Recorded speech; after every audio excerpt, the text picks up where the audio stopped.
नमस्कार दोस्त, कैसे आप लोग। उम्मीद करते हैं कि ठीक होंगे। दोस्त, मैं एक और वीडियो लेकर उपस्थित हूँ जो बिहार तकनीकी सेवा आयोग द्वारा जारी की गई एक सूचना के आधार पर है, एक विज्ञापन के आधार पर है। दोस्त, इस विज्ञापन में बिहार में विभिन्न विभागों में बिहार के विभिन्न विभागों में वाहन चालक के पदों पर नियुक्ति हेतु वैकेंसी निकाली गई है। दोस्त, यहाँ पर देख रहे हैं बिहार तकनीकी सेवा आयोग विज्ञापन संख्या 037/2023 वाहन चालक के पदों पर नियमित नियुक्ति हेतु विज्ञापन, यानी कि यह नियमित बहाली है ड्राइवर के। विभिन्न विभागों में वाहन चालक के कुल 145 रिक्त पदों पर नियमित नियुक्ति हेतु सामान्य प्रशासन विभाग बिहार पटना के माध्यम से प्राप्त अधियाचना के आलोक में सुयोग्य उम्मीदवारों को जो भारत के नागरिक हो विहित पत्र में आयोग की वेबसाइट पर आप लोग जो है ना दिनांक 1/09/2023 से 30/9/2023 तक ऑनलाइन आवेदन कर सकते हैं। यानी कि आवेदन करने की अंतिम तिथि कब है, तो 30/9/2023 से ऑनलाइन आवेदन करने की अंतिम तिथि जो है ना 30/9/2023 है। और जो है ना आप कब से फॉर्म भराना स्टार्ट होगा, तो आपको फॉर्म भराना स्टार्ट होगा 1 सितंबर से। इसकी आखिरी तिथि है 30 सितंबर। दोस्त, वाहन चालक यानी कि ड्राइवर के पदों पर हेतु है ना आपको जो है ना अस्थायी बहाली यानी कि नियमित बहाली दी गई है। इसमें जो है ना आपको उम्मीदवार को न्यूनतम शैक्षणिक योग्यता के रूप में मैट्रिक पास होना है। आपको क्या होना चाहिए, मैट्रिक पास होना चाहिए। साथ ही वाहन चालक एवं वैध लाइसेंस प्राप्त रहना चाहिए। आपको पास एक लाइसेंस भी होना चाहिए। यातायात विनियमन की अच्छी जानकारी होनी चाहिए, यानी यातायात से संबंधित जानकारी होना चाहिए। वाहन चालक के सामान्य जानकारी रहना आवश्यक है और उनके स्वास्थ्य रहना आवश्यक है, उन्हें स्वस्थ रहना आवश्यक है। तो यह इसकी क्राइटेरिया है। इसमें जो मुख्य 2 क्राइटेरिया है, यह है आपको मैट्रिक पास होना और एक वैध लाइसेंस चाहिए। ये 2 चीज़ तो अति ज़रूरी है, आपको होना ही होना चाहिए। दोस्त, यहाँ पर टोटल पदों की जो है ना क्या है विवरण दिया गया है। क्या है विभाग में अलग अलग विभाग में अलग अलग, जैसे सामान्य प्रशासन विभाग बिहार पटना में 2 पद है। इसके बाद वित्त विभाग पटना में कितना 17 पद है। पर्यावरण एवं जलवायु परिवर्तन विभाग में 10 पद है। इसी तरह लघु जल संसाधन विभाग में, इसी तरह जो है ना जल संसाधन विभाग बिहार पटना में जो है ना कुल मिला के आपको 145 पद है। कितना पद है, 145 पद पर जो है ना वैकेंसी निकाली गई है, नोटिस निकाली गई है। तो आगे हम लोग देखते हैं इसमें उम्र सीमा क्या है।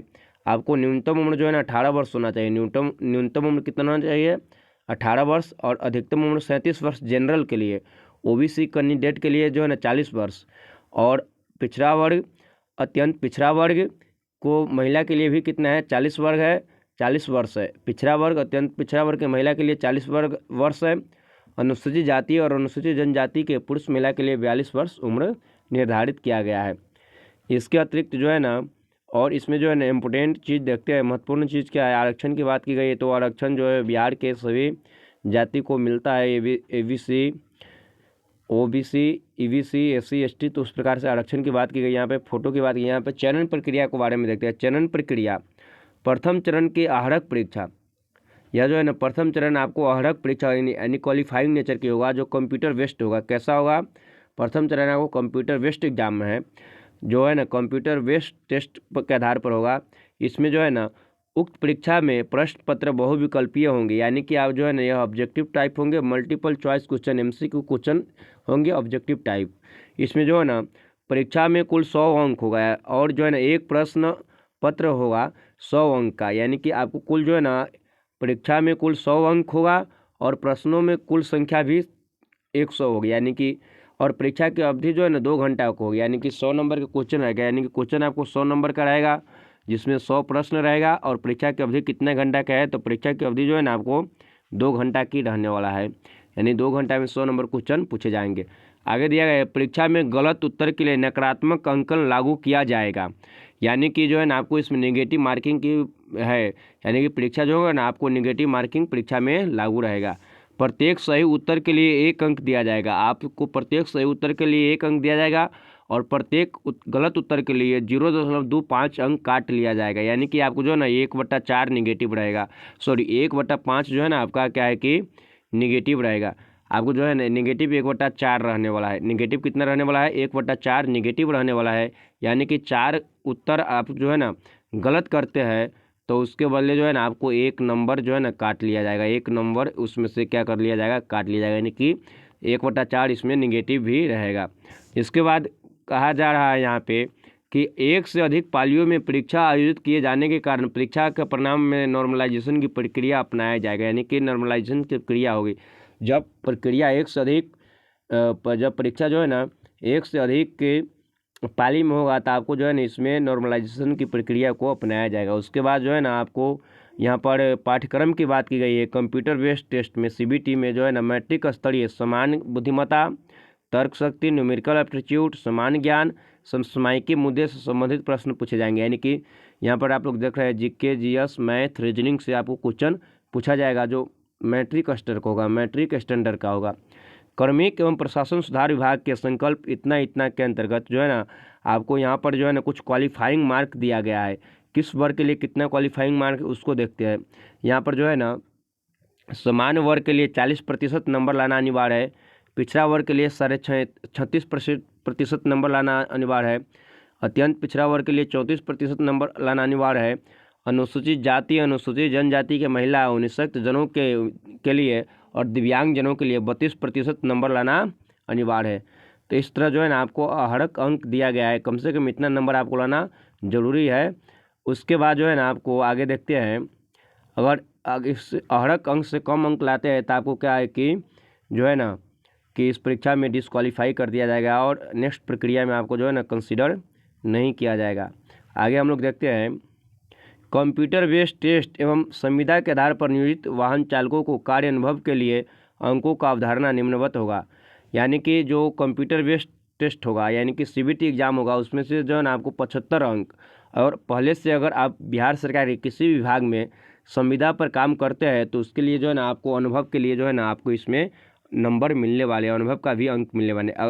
प्रत्येक वर्ष के लिए जो है ना आपको 5 अंक दिया जाएगा और अधिकतम 25 अंक दिया जाएगा, यानी आप 2 साल किसी विभाग में काम किए संविदा पर तो आपको 10 अंक मिलेगा। इसी तरह से आप 3 साल काम किए हैं तो आपको 15 अंक मिलेगा। इसी तरह से आप 4 साल काम किए हैं तो आपको इतना है कि 20 अंक मिलेगा, और आप 5 साल काम किए ना तो आपको जो है ना 25 अंक मिलेगा, यानी कि यह जो है ना आपको कार्य अनुभव का जो है ना अंक मिलेगा। अगर आप किसी विभाग में ड्राइवर में संविदा के आधार पर काम कर रहे हैं तो उसके लिए आपको अंक भी प्रदान किया जाएगा जो अनुभव के आधार पर होगा। तो अधिकतम 25 अंक दिया जाएगा, अन्यथा 1 वर्ष के लिए 5 अंक है। और मेरिट का जो है ना निर्धारण आपको होगा इसमें से भी, यानी कि परीक्षा में से कितना अंक का, तो 75 अंक का, और अनुभव का 25 अंक का भी आपको मेरिट में इसका निर्धारण किया जाएगा। अभ्यर्थियों द्वारा अहरक परीक्षा में प्राप्तांक के लिए उक्त परीक्षा में कुल अंकों का प्रतिशत के 0.75 के गुणक के गुना करके अवधारित किया जाएगा। यथा यदि किसी अभ्यर्थी को कुल 50% अंक प्राप्त हुआ है तो उसे 37.5 अंक दिया जाएगा। कितना अंक दिया जाएगा? 37.5 अंक दिया जाएगा। और कार्य अनुभव हेतु आपको जो है ना उसमें और अंक जोड़ा जाएगा, जो है ना उसमें भी 5 अंक दिया जाएगा 1 साल के लिए। तो इस तरह से यहाँ पर मेरिट बनाने की प्रक्रिया की बात की गई है। मेरिट दोनों तरह से तैयार किया जाएगा। और परीक्षा के द्वितीय चरण में क्या है? परीक्षा के द्वितीय चरण में जो है ना वाहन चालक एवं वाहन की सामान्य जानकारी संबंधित दक्षता, यानी कि दूसरे चरण में आपको जो है ना ड्राइविंग टेस्ट देना पड़ेगा। और यह भी कितना होगा, यहाँ पर बताया गया है कि प्रथम चरण के अवधारित प्रक्रिया में सफल अभ्यर्थियों को वाहन चालन संबंधी दक्षता परीक्षा में सम्मिलित होने के अवसर दिया जाएगा। इस दक्षता में वाहन चालन एवं वाहन की सामान्य जानकारी का अधिकतम अवधारित 100 अंक होगा, जिसमें वाहन चालन एवं वाहन की सामान्य जानकारी की जांच हेतु निम्नलिखित प्रक्रिया को अपनाई जाएगी और उम्मीदवारों को प्रदर्शन के आधार पर उन्हें निम्नलिखित रीति से अंक प्रदान किए जाएंगे। तो आपको जो है ना यहाँ पर जो है ना आपको बताया गया था कि वाहन चालक का जो है ना आपको टेस्ट देना पड़ेगा, ड्राइविंग टेस्ट भी देना पड़ेगा। तो इस तरह से इसमें नोटिस में मुख्य बातें थे। फॉर्म कब तक भरना है मैंने आपको बता ही दिया है कि 30 सितंबर तक भरना है। देखते हैं अब इसका जो है ना फॉर्म का फ़ी कितना लग रहा है, उसके बारे में हम लोग थोड़ा देख लेते हैं कि फॉर्म फ़ी कितना है। दोस्त यहाँ पर बताया गया है कि यहाँ पर जो है ना आपको फॉर्म फ़ी के बारे में हम लोग देखते हैं।